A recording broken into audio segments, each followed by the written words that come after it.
maravilhosa graça e a paz de Cristo Jesus, Senhor e Salvador da Igreja, estejam com cada coração.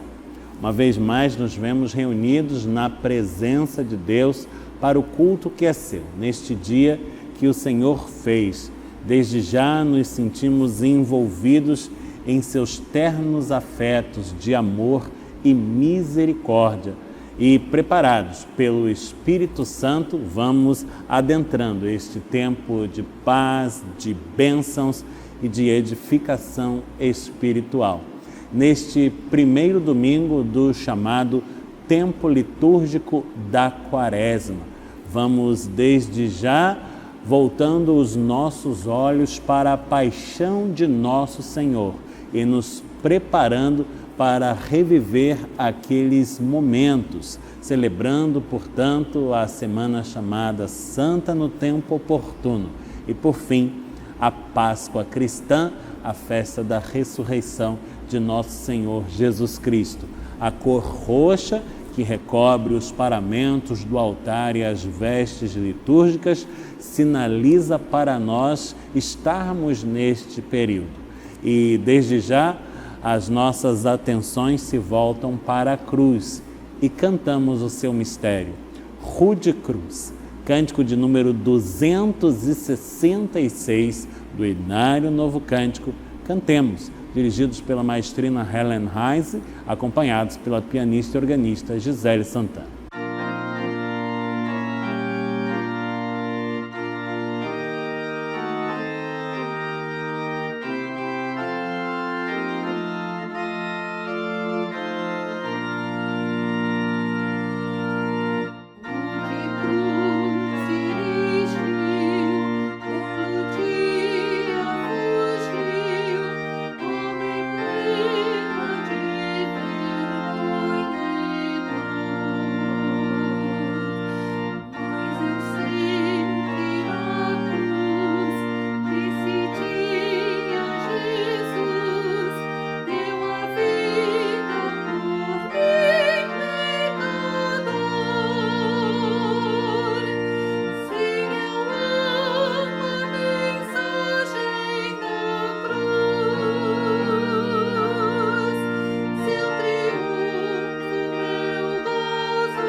Convido você a fecharmos os nossos olhos e a elevarmos os nossos corações ao alto.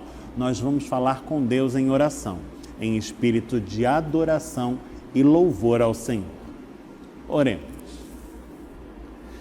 Senhor nosso Deus, adentramos a Tua santa presença e tomamos parte neste culto que é Teu, fazendo-o em espírito e em verdade, impulsionados pelo Teu Espírito Santo, que habita os nossos corações, e que neste tempo litúrgico da Quaresma dirige os nossos olhares para a cruz. Ah, Senhor, és tremendo, és maravilhoso, e te adoramos por tudo aquilo que és, ó Deus único e verdadeiro. Mas louvamos-te, pois um dia, na pessoa do Teu Filho unigênito, que é Jesus, o Cristo, vieste ao nosso encontro. Padeceste dores e morreste na cruenta cruz, a morte que nos cumpria, pois era santo e nós pecadores. Mas, por meio deste ministério, outorgaste-nos vida e vida perenal, a redenção dos nossos pecados e a salvação que de outra maneira jamais poderíamos alcançar. Bendizemos-te hoje, sempre e eternamente, ó Deus bendito, porque operaste com graça e misericórdia em nossas vidas e o fazes sem cessar.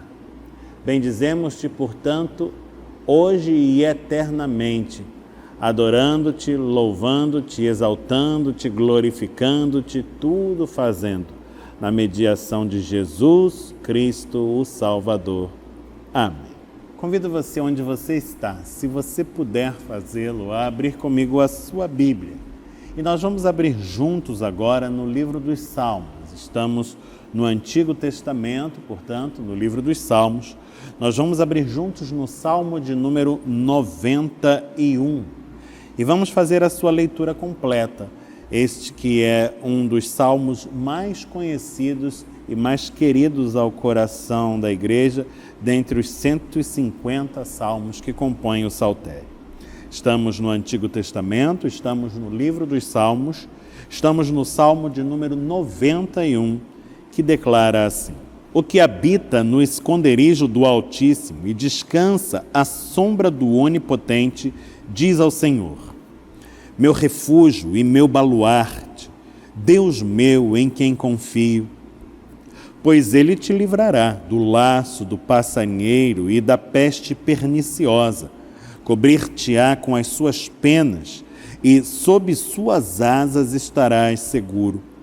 A sua verdade é pavês e escudo.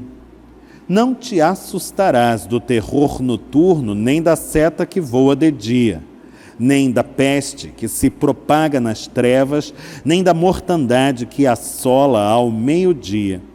Caiam 1000 ao teu lado e 10.000 à tua direita, tu não serás atingido. Somente com os teus olhos contemplarás e verás o castigo dos ímpios, pois disseste: o Senhor é o meu refúgio. Fizeste do Altíssimo a tua morada. Nenhum mal te sucederá, praga nenhuma chegará à tua tenda, porque aos seus anjos dará ordens a teu respeito, para que te guardem em todos os teus caminhos. Eles te sustentarão nas suas mãos, para não tropeçares em alguma pedra. Pisarás o leão e a áspide, calcarás aos pés o leãozinho e a serpente. Porque a mim se apegou com amor, eu o livrarei. Pô-lo-ei a salvo, porque conhece o meu nome. Ele me invocará, e eu lhe responderei. Na sua angústia eu estarei com ele. Livrá-lo-ei e o glorificarei. Saciá-lo-ei com longevidade e lhe mostrarei a minha salvação. Bendito seja o Senhor, pela sua santa palavra. Amém. A palavra dada por intermédio do salmista é um convite à fé, a atitude confiante da entrega de nossos anseios aos cuidados de Deus. Temos um Deus que se interessa por nós, que olha-nos com um amor que é mistério, cuja grandeza e profundidade não se pode medir. Um amor que faz com que tudo se torne possível à vida do que crê. Portanto, lancemo-nos confiadamente aos braços do Deus de nossa salvação, apresentando-lhe os nossos motivos de súplica e intercessão, e também a confissão de nossos pecados, para que haja renovo mediante a sua graça e o seu perdão.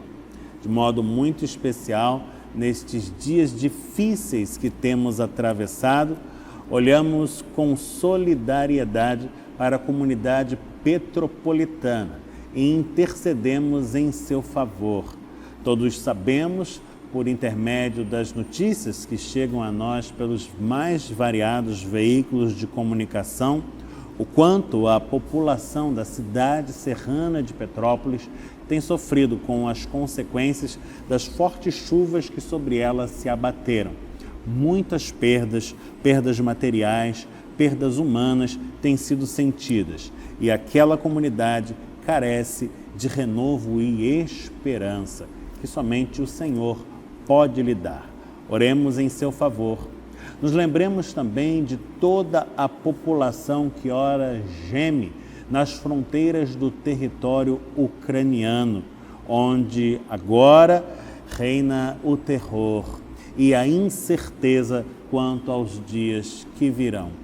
Tenhamos compaixão daquela gente tão sofrida e roguemos em favor do Deus da paz para que faça valer ali, naquela região, a sua paz. Se você puder, onde está, dobre os seus joelhos, coloque-se assim em silêncio diante de Deus, converse com Ele no íntimo do seu coração e tenha certeza de que mesmo em meio ao silêncio da prece, Ele ouve a voz de nosso clamor.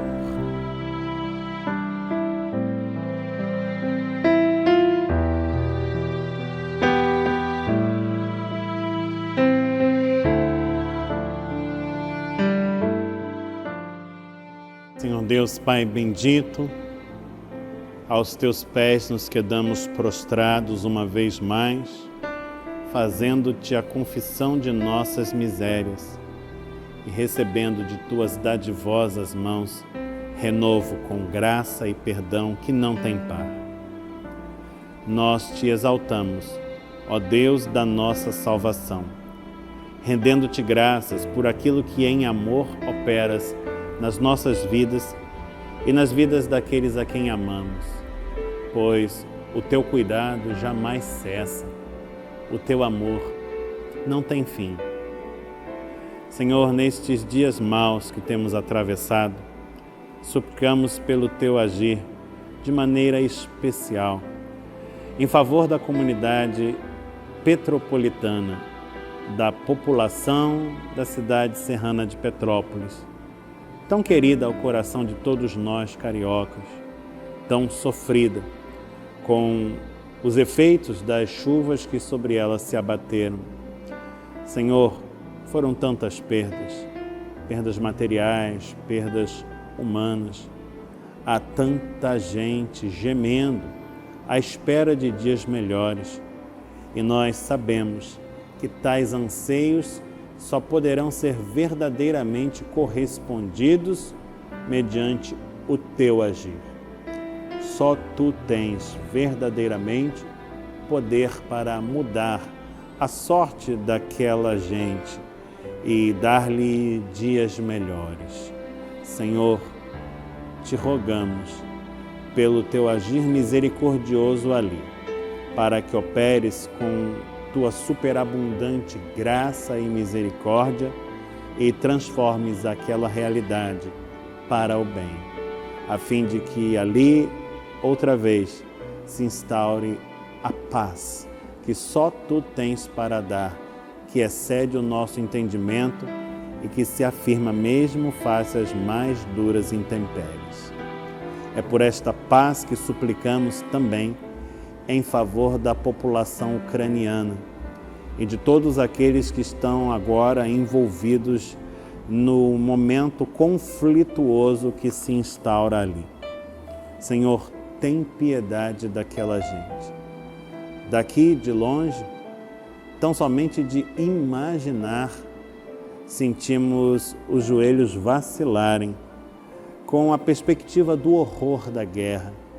É algo que nos oprime o peito, que nos fere o coração, machuca a alma, nos entristece sobremaneira o simples conceber o sofrimento que tem sido na carne vivenciado por toda aquela gente. Senhor, tem piedade da multidão dos inocentes, dos idosos, dos enfermos, das crianças. Ah, Senhor, tem compaixão e ordena o fim dessa crise, deste estado de coisas tão abominável e indesejável. Faz valer ali a Tua vontade, ó Deus, instaura ali a Tua paz. Estes são os nossos anseios, os desejos do nosso coração, e os confiamos a Ti, pois sabemos que só Tu tens poder para salvar. Confiamos no Teu amor, manifeste de modo inigualável na pessoa do Teu Filho Jesus, e rogamos pela Tua misericórdia, orando no nome santo do Cristo, que é Jesus, o Salvador. Amém, Senhor. Na cruz o Senhor morreu por mim e por você. O nosso Redentor teve o seu sangue vertido para nos salvar. E agora, o que fazemos em resposta a tamanha graça, tamanho amor? Este é o desafio. Cântico de número 270 do Inário Novo Cântico. Nós o entoamos, dirigidos pela maestrina Helen Heinz, acompanhados pela pianista e organista Gisele Santana.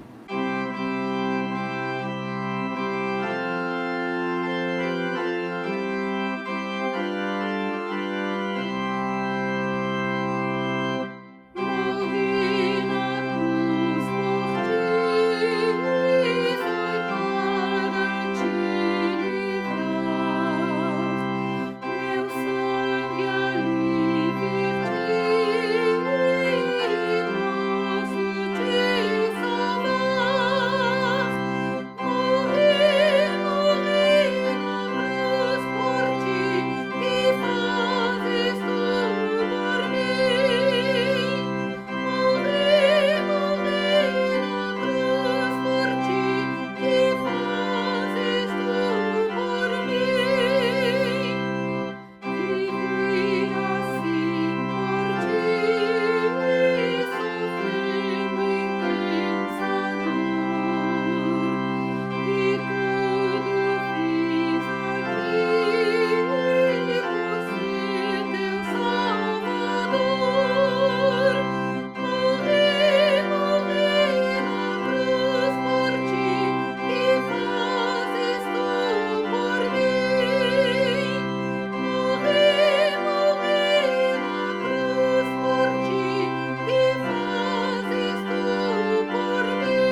chegado o tempo do ofertório, ocasião oportuna para exercitarmos o nosso engajamento na causa do Senhor, conforme aquilo que Ele nos concede, pois tudo de que dispomos vem das mãos do Altíssimo, e tão somente do que dele recebemos é que entregamos aos cuidados da Igreja. É mediante a fidelidade dos membros da Igreja que a nossa instituição continua mantendo-se fiel e zelosa na observância dos seus muitos compromissos no auxílio a tantos que dela dependem. Você participa desse momento servindo-se para tal dos meios eletrônicos e digitais disponíveis a esta finalidade. Nesta hora, na sua tela, você encontra os dados da nossa conta corrente para que faça seu depósito, sua transferência, o seu Pix da forma mais segura. Participe, seja uma bênção na vida da Igreja e na vida de muitos. Vamos orar e pedir ao Senhor que consagre estes recursos. Senhor Deus Pai bendito, nós te louvamos, pois é um grande privilégio tomarmos parte juntos nesta hora. É uma bênção trazermos dízimos e ofertas à casa do tesouro e ainda com todo o conforto e dispondo para tal de ferramentas eletrônicas e digitais que nos trazem praticidade e segurança a esse mistério.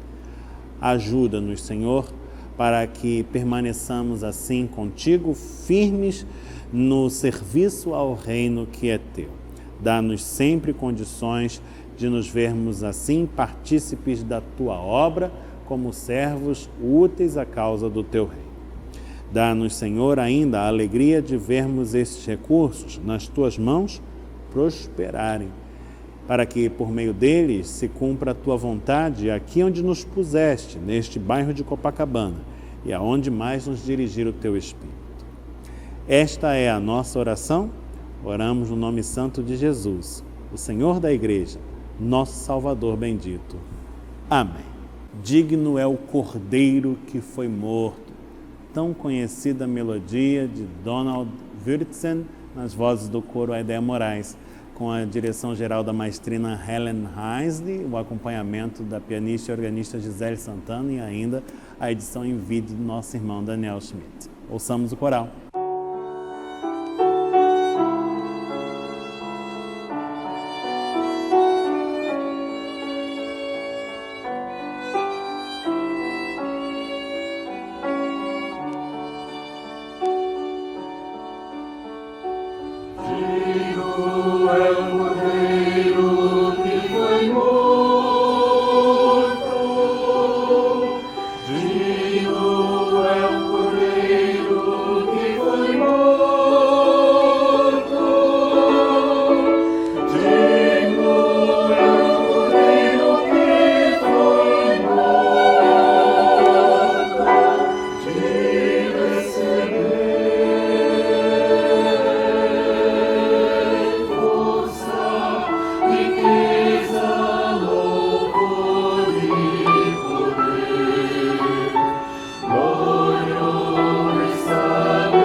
Digno é o Cordeiro que foi morto. Digno é o Cordeiro que foi morto. Digno é o Cordeiro que foi morto de receber força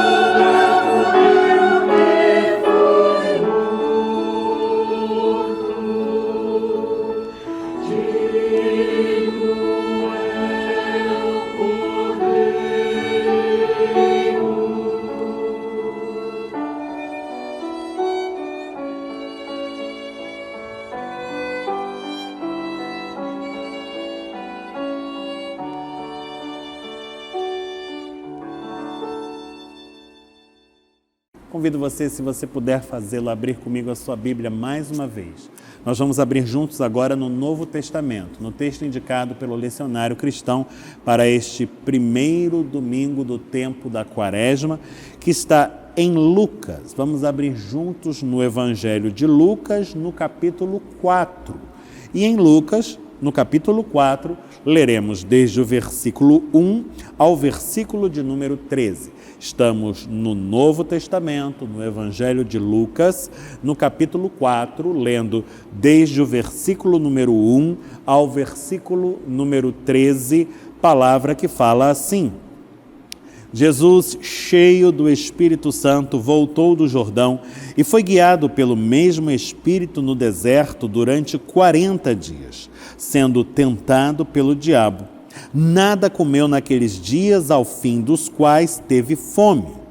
Disse-lhe então o diabo: se és o Filho de Deus, manda que esta pedra se transforme em pão. Mas Jesus lhe respondeu: está escrito, não só de pão viverá o homem. E elevando-o, mostrou-lhe num momento todos os reinos do mundo. Disse-lhe o diabo: dar-te-ei toda esta autoridade e a glória destes reinos, porque ela me foi entregue e a dou a quem eu quiser. Portanto, se prostrado me adorares, toda será tua. Mas Jesus lhe respondeu: está escrito, ao Senhor teu Deus adorarás e só a Ele darás culto. Então o levou a Jerusalém e o colocou sobre o pináculo do templo e disse: se és o Filho de Deus, atira-te daqui abaixo, porque está escrito: aos seus anjos ordenará a teu respeito que te guardem, e eles te susterão nas suas mãos, para não tropeçares em alguma pedra. Respondeu-lhe Jesus: dito está, não tentarás o Senhor, teu Deus. Passadas que foram as tentações de toda sorte, apartou-se dele o diabo, até momento oportuno. Bendito seja o Senhor pela sua santa palavra. Amém. Estamos vivenciando o tempo litúrgico chamado da Quaresma, e a cor roxa nos paramentos nos recorda disto, já que ela é, em nossa tradição, distintiva deste período em particular. É um costume antigo do povo cristão dedicar-se por 40 dias à preparação para aquele período em que estaremos com os olhos e as atenções dirigidos à paixão de nosso Senhor Jesus Cristo, sua morte e, por fim, sua ressurreição, a chamada festa da Páscoa cristã e a semana que a precede, chamada Santa. O tempo da Quaresma é, portanto, um tempo em que nos dedicamos ao autoexame de nossas consciências. É um tempo em que somos especialmente convidados à contrição, ao recolhimento e à reflexão, e que é inspirado no episódio relatado nesta passagem de Lucas que acabamos de ler, mas que goza de tríplice testemunho dentro da Escritura Sagrada, pois é referido não apenas por Lucas, mas também por Mateus e Marcos, os chamados evangelhos sinóticos. O episódio em que Jesus Cristo, impulsionado pelo Espírito Santo, é conduzido ao deserto, onde durante 40 dias é tentado pelo diabo. O número 40, dentro das tradições de Israel, está ligado aos períodos de provação, como, por exemplo, ocorre com o próprio povo de Israel, que por 40 anos vagou no deserto, ou ainda com o profeta Elias, que por 40 dias esteve no deserto rumo ao monte de Deus. Uma vez mais, o deserto. E agora quem nele faz-se presente é o próprio Senhor Jesus, lidando com tudo aquilo que lhe é inerente, a desolação, o vazio, a aridez, o sol causticante durante o dia, o frio congelante durante a noite, a total escassez de recursos, água, comida, dias de fome, diz o texto, que nos aponta que ao longo de 40 dias nada comeu o Senhor. E é assim que com ele nos encontramos aqui, no ponto em que nos entrega a narrativa. Faminto, diz o texto, ao cabo de 40 longos dias de jejum. Sua carne, portanto, em alguma medida fragilizada, ainda que contrastando com o fortalecimento do seu espírito. E é justamente neste momento de fragilidade que irrompe em cena o tentador. Não parece ser obra do acaso, parece ser algo verdadeiramente intencional. Busca este instante de suposta fraqueza para insidiosamente fazer-se presente e, com as suas propostas, induzir a tropeço aquele que caminha em retidão e justiça diante de Deus e dos homens. E é desta maneira que nos deparamos com a primeira tentação a que faz submeter-se o Filho de Deus. A tentação que enseja a saciedade da sua fome, um anseio tão premente que se afirma com tanta eloquência de dentro de nós. Ah, sim, a fome, algo que diríamos incontornável, uma necessidade básica, fundamental, inalienável a qualquer ser humano. Todos precisamos comer. Dirá o ditado popular que um saco vazio não permanece de pé. E ainda um certo slogan que por muito tempo ouvimos, que quem tem fome tem pressa. Há urgência em aplacá-la. E é justamente no momento em que ela se afirma com tamanha força que o tentador faz a seguinte proposição: és o Filho de Deus. Por que não ordenas a esta pedra que se transforme em pão? Há muita coisa dentro desta palavra que apresenta-se como algo legítimo. Ora, pelo menos é assim que deseja apresentar-se, ainda que, sabemos, não o seja. És o Filho de Deus. Será que Deus, da condição de Pai, se alegra em ver o Filho passar fome? Ora, está na Escritura, registrado como palavras do Senhor, que nós, pais humanos, ainda que maus, somos propensos a entregar boas dádivas aos nossos filhos. E se um filho pedir pão, dificilmente lhe daremos pedras. Ou ainda, se um filho pedir peixe, dificilmente lhe daremos uma cobra.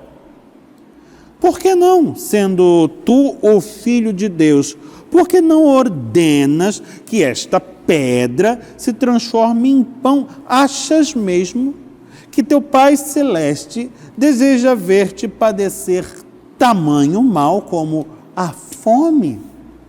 Todos nos sensibilizamos com o cenário da fome, com a miséria a que ela impõe os seres humanos. Todos nos quedamos assim incomodados quando vemos na TV, na internet, nos jornais e revistas, imagens como aquelas que eventualmente nos chegam da África, de países em guerra e até mesmo de comunidades do nosso próprio país, quando vemos aquelas crianças de fisionomia abatida, com traços distintos de desnutrição. Isso nos comove, leva-nos até a indignação. É inaceitável. Ora, és o Filho de Deus. Não é absolutamente legítimo que coma? Ora, Deus se alegraria com a miséria, com a escassez de recursos, com a fome de alguém, sendo Ele o dono do mundo, de todo o ouro, de toda a prata, se alegraria em ver o próprio Filho, o seu glorioso Filho, padecer tamanho mal. Veja você quanta coisa está contida dentro desta singela proposição. E ainda muito mais poderíamos conceber, dando asas à nossa imaginação. Por fim, estaríamos perfeitamente persuadidos de que é legítimo aquilo que está proposto e estaríamos com o pé posto dentro de um laço, numa armadilha. É o argumento da legitimidade, do direito inato. Sim, é um direito usufruir deste bem. É absolutamente legítimo. O argumento da necessidade, daquilo que é absolutamente indispensável e que, por fim, nos move ao pecado da idolatria. A submetermos aquilo que é glorioso ao uso mundano. É apequenarmos o mistério de Deus e é violarmos o preceito, é verdadeiramente colocarmos o que nos é interessante e de nossa perspectiva desejável acima daquilo que é vontade do Senhor para as nossas vidas. É um perigo grande quando relativizamos os valores e encontramos argumentos para justificar escolhas ruins. Está escrito, diz o próprio Senhor, citando a Escritura, não só de pão vive o homem, e ainda outro narrador complementaria, mas de toda a palavra de Deus. Sim, aquilo que nos parece absolutamente indispensável pode verdadeiramente não ser, pois somente uma coisa é absolutamente indispensável às nossas vidas e sem ela nos perdemos por completo, e é a santa palavra do Senhor, haja vista que o homem deve viver pela fé. É pela fé que vive o justo, e fé não noutra coisa, senão nesta, na palavra de Deus. Mas o tentador não desiste, é persistente, teimoso, e coloca diante do Senhor Jesus uma outra proposição. Segundo os termos do texto lido no versículo 5, elevando-o, colocando-o num lugar alto, mostrou-lhe num momento, num relance, todos os reinos do mundo. Estamos falando dos poderes terreais. E disse-lhe então, olha, dar-te-ei toda esta autoridade e a glória destes reinos, porque ela me foi entregue e eu a dou a quem quiser, basta que prostrado me adores, tudo isto será teu. Veja quanta coisa está imbricada nesta palavra. Estamos falando de alguém que desceu do mais alto dos céus para enfrentar neste mundo a mais árdua batalha que podemos conceber, aquela que, desde a nossa perspectiva, estava decididamente perdida. A batalha contra o mal, contra o pecado, contra a morte. Somente Ele poderia travá-la e vencê-la em nosso favor.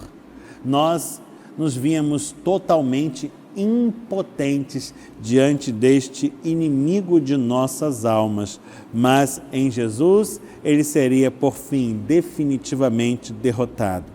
Mas pense comigo, ele desce do trono da glória celestial e abre mão desta mesma glória. Vem a este mundo na figura de um homem pequeno e frágil como eu e você, carne, ossos, agruras. E não como um homem poderoso, como alguém que se assenta no trono da nobreza, mas, pelo contrário, na figura de um pequenino bebê que não tem sequer um berço para chamar de seu, mas que deve fazer de berço uma manjedoura, o coxo onde se alimentam os animais. Um filho de carpinteiro, não de Judá, mas de Nazaré, das bandas do norte, de uma parcela desprestigiada da população judaica. Tudo lhe parecia desfavorável. Não goza de autoridade, não goza de prestígio especial ou diferenciado. É desprovido de recursos econômicos, militares, políticos. Como fazer frente a esse desafio? Vai acabar sucumbindo ante os poderes mundanos. Como poderá fazer frente a eles? Como poderá fazer frente à autoridade judaica e à autoridade romana? Se continuar insistindo nesta vereda, desprovido como é, acabará sendo preso como um criminoso, quem sabe executado, morto pelas autoridades e morte de cruz. Não seria conveniente agora aproveitar a oportunidade que a ocasião lhe enseja? Oportunidades não surgem assim de qualquer maneira ou a qualquer instante, nem tão repetidas vezes. É melhor não deixá-la passar. Não seriam úteis os poderes deste mundo? Não seriam úteis a causa deste que se propõe a uma missão tão desafiadora e, do ponto de vista humano, irrealizável, impossível? Ora, não é razoável aceitar a oferta, já que o seu fim é nobre, o seu coração é íntegro, o seu proceder é fiel. Aceita. Sim, há um preço. Prostrado me adorares, mas isto é aqui, no particular, às escondidas, não tem ninguém vendo, não tem ninguém filmando. É aquele momento em que os olhos do superego da sociedade estão completamente ausentes. Aqui só estamos nós, só eu, você e Deus. E Ele é tolerante, é misericordioso, é compreensivo, é perdoador. Perdoa tantos, se dispôs a perdoar a todos, não perderá o próprio Filho seu. Veja você o perigo desta singela proposta e quanta coisa nela está imbricada. Mas o Senhor Jesus não se engana. Afinal, tem por certo qual o desígnio que deve cumprir, e não é o seu. É, antes de tudo, aquele que vem da parte do Pai Celestial, Deus Todo-Poderoso, em cuja palavra está escrita: ao Senhor teu Deus adorarás e só a Ele darás culto. Jesus é aquele que não veio a este mundo revogar a lei, mas cumpri-la. E cumpri-la de maneira cabal e exemplar, como nenhum de nós jamais o poderia fazer.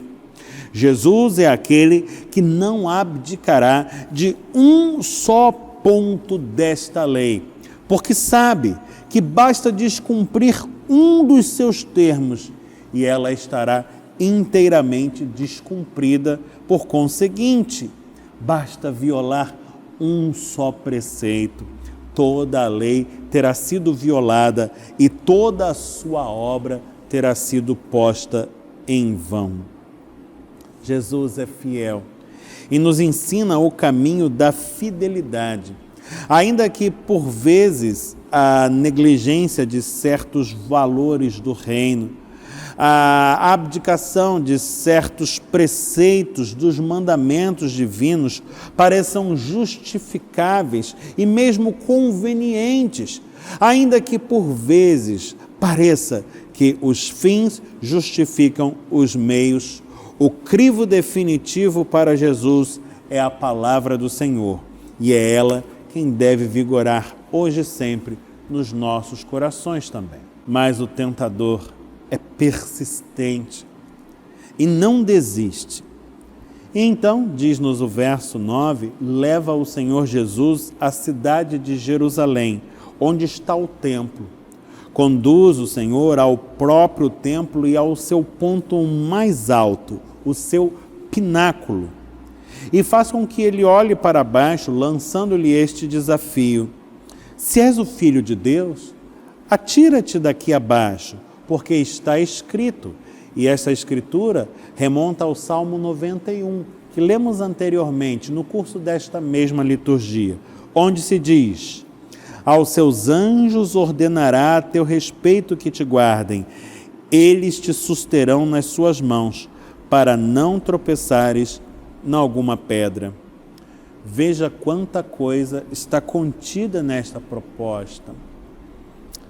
Você é o Filho de Deus? Olha, a gente olha para você e fica com uma certa dúvida.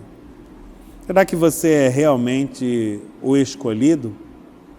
Afinal, o povo espera uma figura um pouco diferente daquela que você representa. Espera alguém que possa restaurar a glória de Israel. Mas como você o poderia fazer? Você não pertence à realeza? Você não tem um exército que lhe siga? Você não tem dinheiro? Você não tem o título certo? Você não tem autoridade para realizar nada disto. A única coisa que pode alegar é essa filiação divina. Mas como é que a gente pode aferir se ela é mesmo real? Afinal, olhando para você, parece carne, ossos e agruras. Um homem comum, como outros tantos, que sente fome, que sente sede, desprovido de recursos, mortal. Olha, eu, se fosse você, estaria me perguntando sobre estas coisas. Você já conversou sobre isso com os seus pais? O que disseram José, Maria? Olha, eu acho muito difícil engolir essa palavra. E se fosse você, faria agora, enquanto é tempo e estamos no começo da caminhada, um teste. A Escritura não diz que aos seus anjos o Altíssimo dará ordens a teu respeito para que te guardem? Não diz a Escritura que eles te susterão nas mãos para não tropeçares em alguma pedra? Por que tu não te atiras daqui abaixo? E vamos ver se essa palavra se cumpre de fato. Ter esta certeza agora lhe dará mais segurança para a caminhada que vem. Vamos lá, Deus não negará uma prova destas a você, se você é mesmo o seu filho. Isso lhe dará mais confiança, mais tranquilidade. Ora, como enfrentarás tantos perigos, tantas forças que contra ti se levantarão, se não estiveres plenamente convicto de que és quem pensas ser? E mais, como persuadirás aos outros, se nem a ti mesmo te persuades? Veja você como é perigosa esta proposição. Como ela pode parecer perfeitamente razoável e até legítima, quando, na verdade, é absurda e inaceitável. E é calcado na palavra que, mais uma vez, o Senhor se vê apto a refutá-la. Diz-nos o Senhor Jesus, conforme o texto lido: dito está, não tentarás o Senhor teu Deus. Sim, é verdade. A Escritura assegura a providência divina àqueles que pertencem ao Senhor, o seu cuidado. Mas isto não nos autoriza a buscarmos riscos desnecessários ou exposições que não nos convêm. Que loucura é esta? Atentar contra a própria vida para que Deus se veja acuado e obrigado ao cumprimento das suas próprias promessas. Quem somos nós para querer obrigar Deus e reivindicar dele o que quer que seja?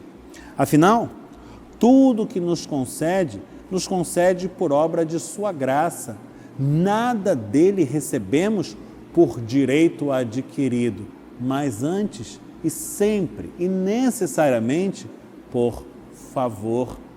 Direitos a quem os pode reivindicar, obrigações da parte de Deus, quem as poderia exigir? Da parte do Todo-Poderoso temos recebido amor sem medida, e isto por graça imerecida, por favor, que não tem par. O Senhor Jesus não precisa de outros elementos para o fortalecimento de sua fé e convicções pessoais, senão este: a palavra de Deus que não pode mentir. Triste geração aquela que pedia a Jesus um sinal, e ele a esta lhe respondia: nenhum sinal lhe será dado, senão aquele que fora dado ao profeta Jonas. Sim, pois o profeta é aquele que esteve sepultado no ventre de um peixe, no coração do oceano, até que, por fim, de lá foi resgatado de Deus e teve a oportunidade de retomar a vida. Assim se dará também com o Senhor Jesus, que sepultado permanece 3 dias na morada dos mortos, no ventre da terra, mas ressuscitado por Deus, vive e reina glorioso e eternamente. A sua palavra, a palavra que testifica acerca da vontade de Deus e daquilo que opera na história de Jesus e nas nossas também, é aquilo que deve servir de fundamento ao nosso próprio viver. Saciar a nossa fome e a nossa sede com pão é coisa trivial e muitíssimo aquém do que Deus nos propõe.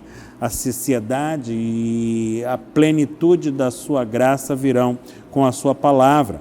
Sim, o sustento para o enfrentamento dos desafios que teremos de travar nesta caminhada, sim, isto virá da mesma palavra.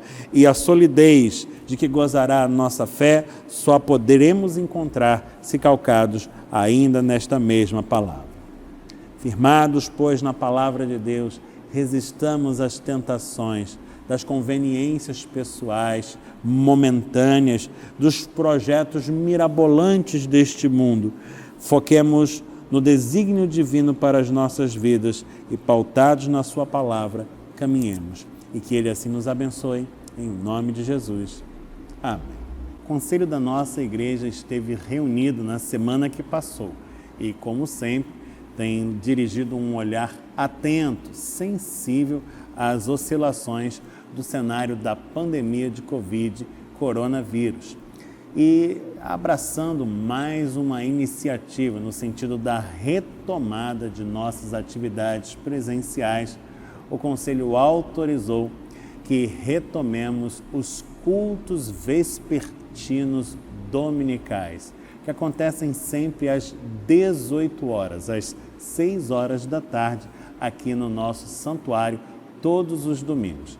Esse serviço de culto retornará a ser oferecido a partir do 3º domingo deste mês, dia 20 de março. E você é nosso convidado para estar conosco, participar da celebração. Os protocolos são os mesmos que já temos observado nos cultos matutinos dominicais.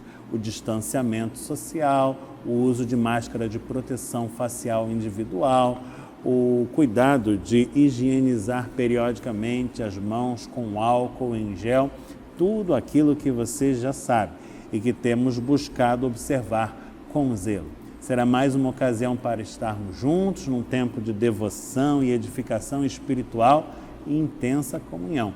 E se você puder estar conosco, bom, eu espero você lá. Chegamos ao final de mais essa celebração. Eu convido você para a prece final, a oração do Pai Nosso. E em seguida nós vamos receber a bênção de Deus.